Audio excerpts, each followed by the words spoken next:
এই আচার অনুষ্ঠান পর্ব চলতে থাকার মাঝেই একটা শোরগোল পড়ে গেল আলাদা করে। একজনকে জিজ্ঞাসা করে জানতে পারলাম বাইরে বর এসেছে গরুর গাড়ি চড়ে। সকলে বর দেখতে ছুটলো বাইরে।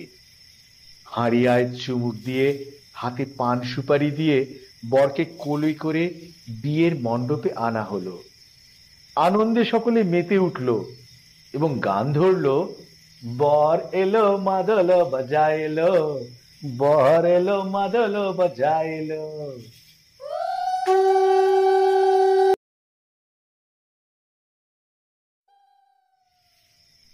বিয়ের অনুষ্ঠান তখন জমজমাট। নাচ গান, বিয়ের আচার অনুষ্ঠানের মধ্যেই পথ চলতি একদল বাউল হঠাৎ বিয়ের আসরে এসে উপস্থিত। তাদের রংচঙে পোশাক আশাক এই বিবাহ অনুষ্ঠানের আনন্দের মাত্রা আরো বাড়িয়ে দিল। তারাও উৎসবের সঙ্গে নিজেদের বেশ মানিয়ে নিল। নতুন কনে তাদের দিকে একবার আর চোখে তাকিয়েই মুখ লুকোলো। বাউলদের কারো হাতে একতারা, কারো হাতে খঞ্জনি। ছোটখাটো মিষ্টি লাজুক নতুন কনে বউকে দেখে তারাও গান ধরল, ভালো কইরা বাজাও গো দোতারা, সুন্দরী কমলা নাচে।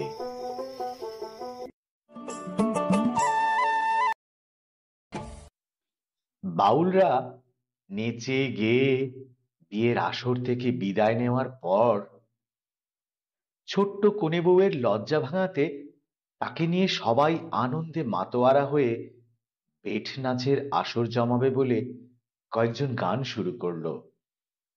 সোহাগ চাঁদ বদনী ধ্বনি নাচো তো দেখি।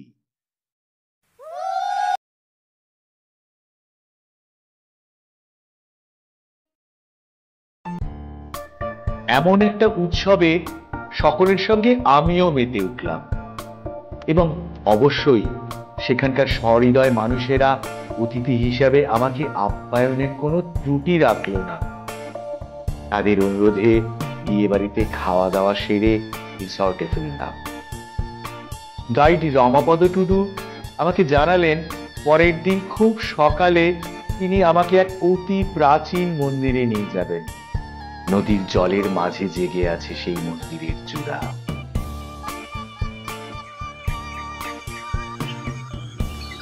ভোরবেলায় ঘুম ভেঙে গেল রমাপদ দাদার ডাকার আগে। অ্যালার্ম বেজে ওঠার আগেই অজস্র পাখ পাখালির কলতানে বাইরে বেরিয়ে দেখি সূর্যোদয়ের প্রথম ছটা শাল পলাশ মহুয়ার অরণ্যের উপরের ভাগে পড়ে এমন এক রূপ লাবণ্যের সৃষ্টি করেছে যে আমার মন গিয়ে উঠল আজ ফাগুনে।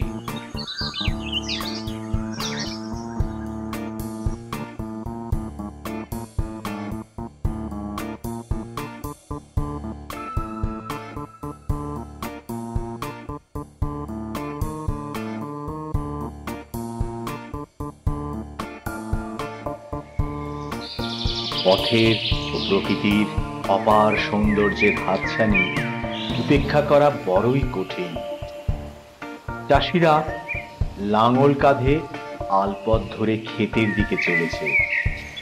যেতে যেতেই তারা গানের মাধ্যমে অন্যদের হেঁকে হেঁকে মাঠে যাওয়ার জন্য বলছে। একে একে তারা তাদের ঘর থেকে বেরিয়ে আসছে ও অন্যদের সঙ্গে যোগ দিয়ে তালে তালে গান ধরেছে। ও আই রে, ও আই রে, ও ভাই রে, ও ভাই রে।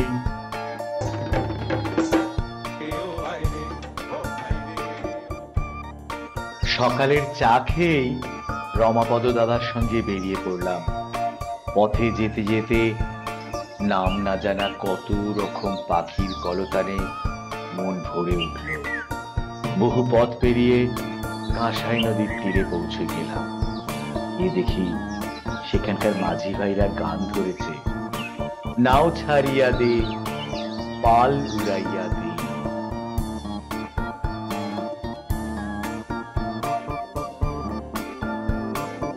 নৌকা করে মন্দির দর্শন করে চললাম বাঘমুন্ডি থানার শেষ সীমায় সুইসার কাছে দেউলি গ্রামে। দেউলি নামটা এসেছে দেউল শব্দ থেকে।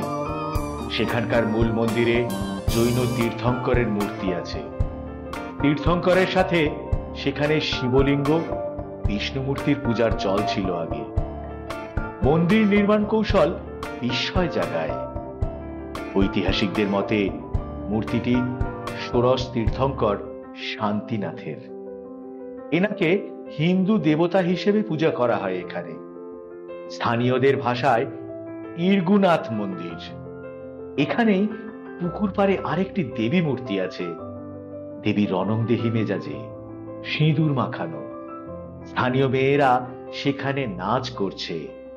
একবার নাচো মা।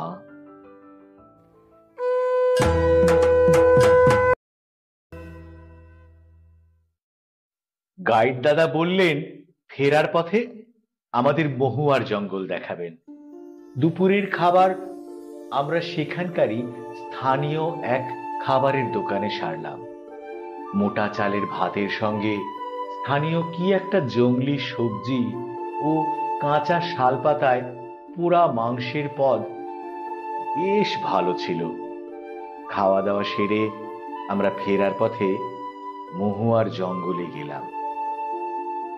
সেখানে গিয়ে দেখি সেখানকার স্থানীয় মহিলারা মহুয়া ফুল কুড়োচ্ছে, আর তার সঙ্গে গানও ধরেছে, বসন্ত বহিল।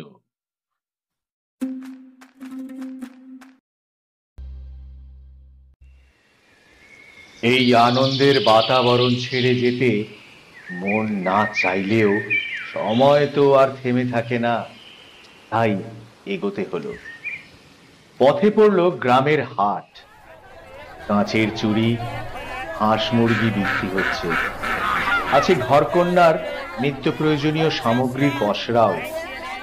জায়গায় জায়গায় মাংস কেটে তিল মশলা সহযোগে রান্না করে শাল পাতায় পরিবেশন করার ব্যবস্থাও রয়েছে।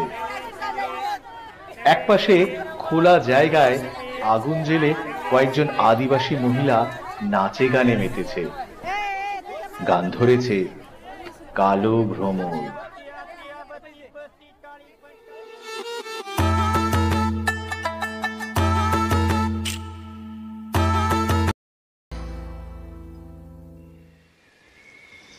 এবারে বাড়ি ফেরার পালা।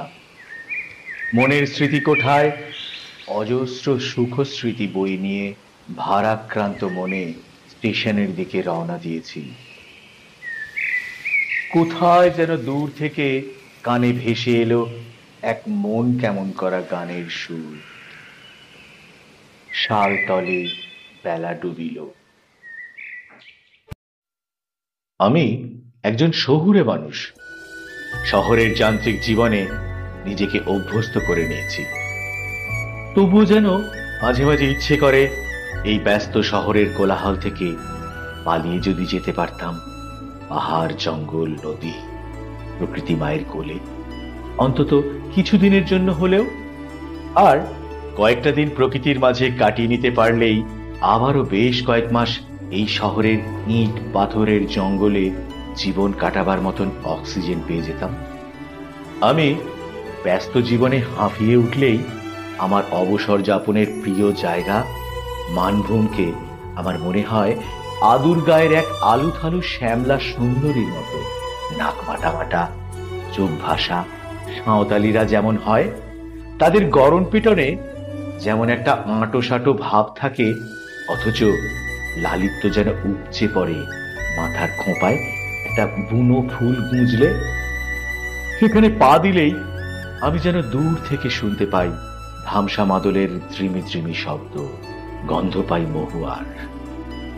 আর শাল পলাশের আকাশমণির ঘন জঙ্গলে বন ফুলের যৌবন গন্ধ নিতে নিতে যেন এক ছুট্টে পৌঁছে যাই পাহাড় থেকে তীর তীর করে ঝরে পড়া ঝর্ণার জলের সামনে, অথবা কোনো অচেনা নদীর কৃত্রিম জলাধারের পাশে।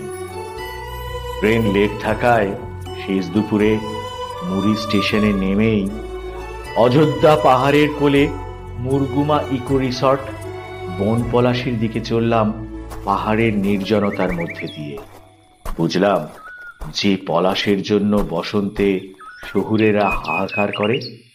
সেই পলাশের নিজস্ব ভূমিই হলো এটা। তাই পলাশের রঙে রাঙা ভূমির পথে চলতে চলতে মনের ভেতর থেকে গুনগুনিয়ে উঠল, লালে লালে পলাশ।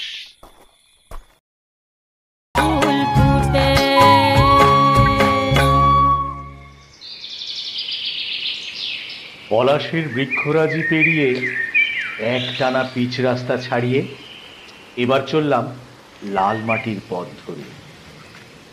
আঁকা বাঁকা সুরপিল পথের দুধারে ধান ক্ষেত, চাষের কাজে যুক্ত চাষিরা সদা ব্যস্ত। তারা ধান গাছের গোড়া কাস্তের সাহায্যে চোখের নিমেষে কেটে নিয়ে একদিকে ডাঁই করছে। এরপর সেখান থেকে বেশ কয়েক গোছা একসঙ্গে করে আঁটি বাঁধছে। সব কাজের মধ্যে একটা তাল ছন্দ বিরাজ করছে। তালে তালে তারা গান ধরেছে, এই সামালো ধান হো, কাস্তে টানা শান হো।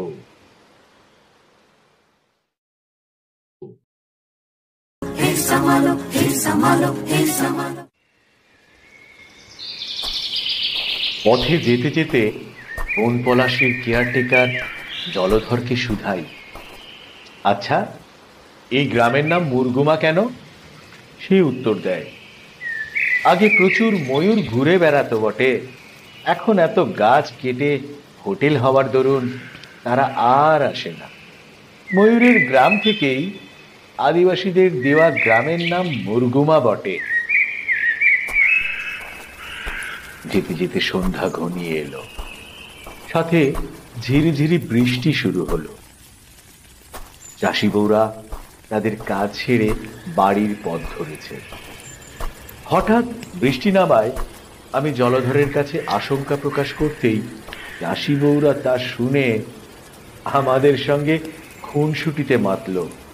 তারা একসঙ্গে গান ধরল, খাতা ধরো হে দেওরা।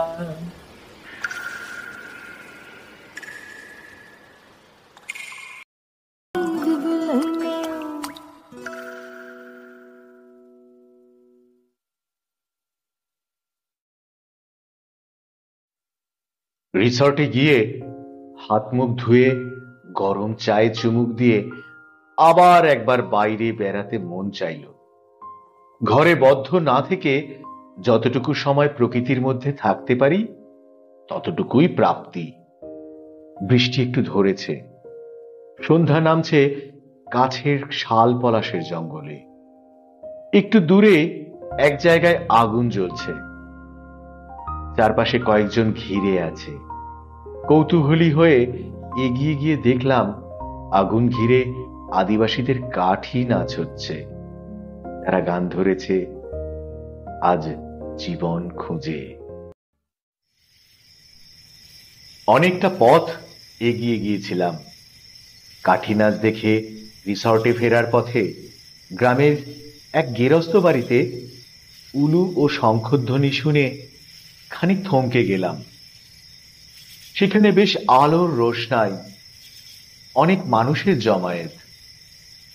কৌতূহলী হয়ে ঢুকেই পড়লাম। দেখি দুটি অল্প বয়সী আদিবাসী যুবক যুবতীর বিয়ের অনুষ্ঠান হচ্ছে। দাঁড়িয়ে খানিকক্ষণ দেখেই তারপর যাব ঠিক করলাম। আদিবাসী সম্প্রদায়ের মানুষজন, বিশেষত বিবাহিত মহিলারা, হাতে বোনা কুলো নিয়ে শস্য ঝাড়াইয়ের ভঙ্গিমায় কিছু আচার অনুষ্ঠান করছিলেন। এরপর তারা সিঁদুর চন্দন লেপা পলাশ পাতা দেওয়া একটা বেশ বড় মাটির ঘটকে উঠোনের মাঝখানে রেখে বেশ কয়েকজন মহিলা তাকে প্রদক্ষিণ করছিলেন ও সমবেত সুরেলা গানের সঙ্গে ঘটের ওপর পুষ্প বৃষ্টি করছিলেন। সত্যি বলতে কি, এসবই আমার কাছে এক নতুন অভিজ্ঞতা। কিন্তু ওই অদ্ভুত সারল্য মাখা মানুষগুলো যখন বর কনের চার হাত এক করার জন্য জটিলতাবিহীন, শহুরে জৌলুসবিহীন সাধারণ আচার অনুষ্ঠানের মাধ্যমে প্রাণবন্ত করে তুলছিল, আমি কেবল স্থাণুবৎ দাঁড়িয়ে থেকে তার আস্বাদ গ্রহণ করা ছাড়া আর কিছুই করার ছিল না। মাটির কাছাকাছি থাকার ভালো লাগাটা আমি মরমে উপলব্ধি করছিলাম। ধামাইল নাচের পর্ব চলছে, সেখানে সকলে মিলে একটা গান ধরল।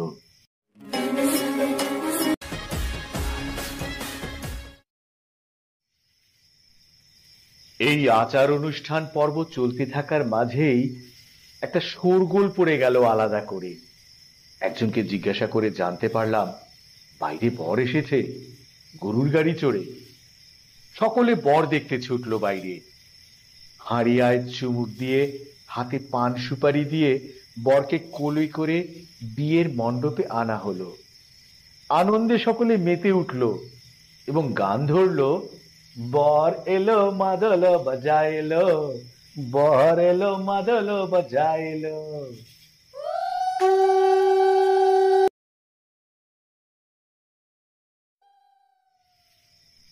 বিয়ের অনুষ্ঠান তখন জমজমাট। নাচ গান, বিয়ের আচার অনুষ্ঠানের মধ্যেই পথ চলতি একদল বাউল হঠাৎ বিয়ের আসরে এসে উপস্থিত। তাদের রংচঙে পোশাক আশাক এই বিবাহ অনুষ্ঠানের আনন্দের মাত্রা আরো বাড়িয়ে দিল। তারাও উৎসবের সঙ্গে নিজেদের বেশ মানিয়ে নিল। নতুন কনে তাদের দিকে একবার আর চোখে তাকিয়েই মুখ লুকোলো। বাউলদের কারো হাতে একতারা, কারো হাতে খঞ্জনি। ছোটখাটো মিষ্টি লাজুক নতুন কনে বউকে দেখে তারাও গান ধরল, ভালো কইরা বাজাও গো দোতারা, সুন্দরী কমলা নাচে।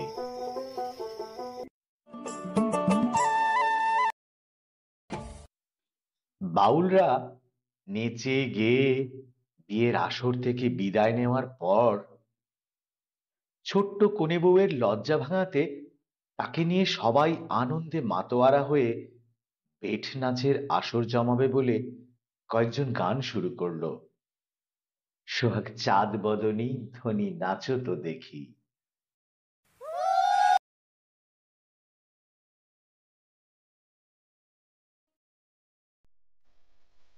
এমন একটা উৎসবে সকলের সঙ্গে আমিও মেতে উঠলাম এবং অবশ্যই সেখানকার সহৃদয় মানুষেরা অতিথি হিসাবে আমাকে আপ্যায়নের কোনো ত্রুটি রাখল না। তাদের অনুরোধে বিয়ে বাড়িতে খাওয়া দাওয়া সেরে রিসর্টে ফিরলাম। গাইড রমাপদ টুডু আমাকে জানালেন পরের দিন খুব সকালে তিনি আমাকে এক অতি প্রাচীন মন্দিরে নিয়ে যাবেন। নদীর জলের মাঝে জেগে আছে সেই মন্দিরের চূড়া।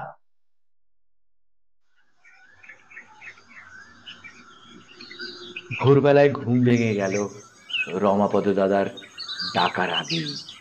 অ্যালার্ম বেজে ওঠার আগেই অজস্র পাখ পাখালির কলতানে বাইরে বেরিয়ে দেখি সূর্যোদয়ের প্রথম ছটা শাল পলাশ মহুয়ার অরণ্যের উপরের ভাগে পড়ে এমন এক রূপ লাবণ্যের সৃষ্টি করেছে যে আমার মন গিয়ে উঠল আজ ফাগুনে।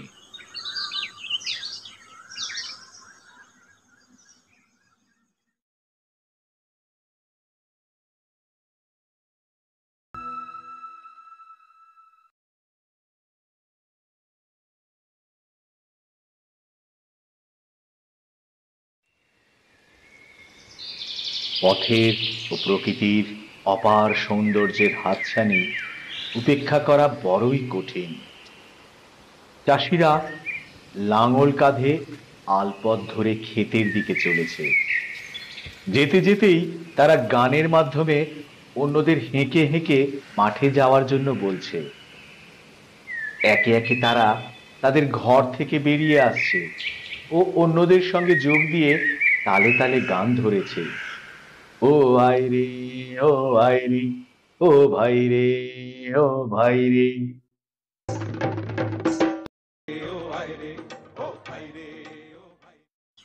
সকালের চা খেয়েই রমাপদ দাদার সঙ্গে বেরিয়ে পড়লাম। পথে যেতে যেতে নাম না জানা কত রকম পাখির কলতানে মন ভরে উঠল। বহু পথ পেরিয়ে কাঁসাই নদীর তীরে পৌঁছে গেলাম। গিয়ে দেখি সেখানকার মাঝি ভাইরা গান ধরেছে, নাও ছাড়িয়া দে, পাল উড়াইয়া দে।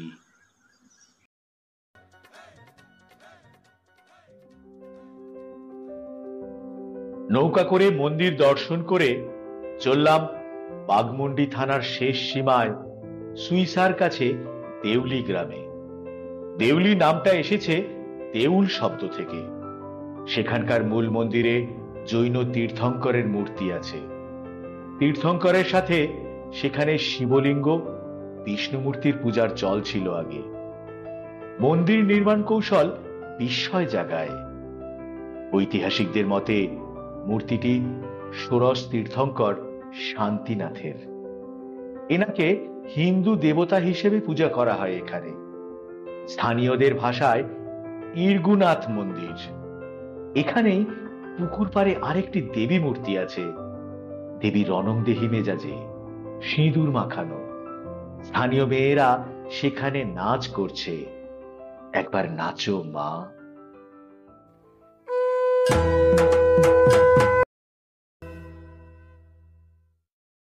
গাইড দাদা বললেন ফেরার পথে আমাদের মহুয়ার জঙ্গল দেখাবেন। দুপুরের খাবার আমরা সেখানকারই স্থানীয় এক খাবারের দোকানে সারলাম। মোটা চালের ভাতের সঙ্গে স্থানীয় কি একটা জংলি সবজি ও কাঁচা শালপাতায় পোড়া মাংসের পদ বেশ ভালো ছিল। খাওয়া দাওয়া সেরে আমরা ফেরার পথে মহুয়ার জঙ্গলে গেলাম। সেখানে গিয়ে দেখি সেখানকার স্থানীয় মহিলারা মহুয়া ফুল কুড়োচ্ছে, আর তার সঙ্গে গানও ধরেছে, বসন্ত বহিল।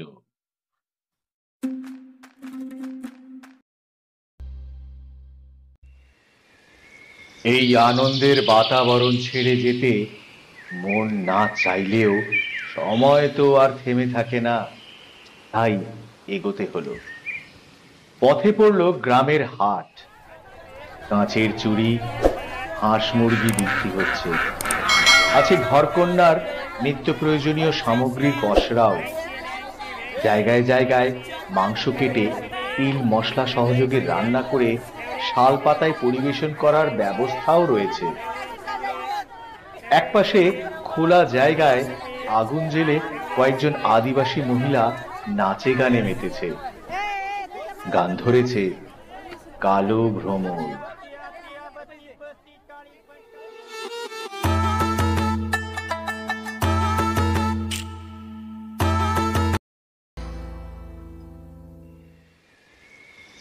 এবারে বাড়ি ফেরার পালা। মনের স্মৃতিকোঠায় অজস্র সুখ স্মৃতি বই নিয়ে ভারাক্রান্ত মনে স্টেশনের দিকে রওনা দিয়েছি। কোথায় যেন দূর থেকে কানে ভেসে এলো এক মন কেমন করা গানের সুর। শাল তলে বেলা ডুবিল।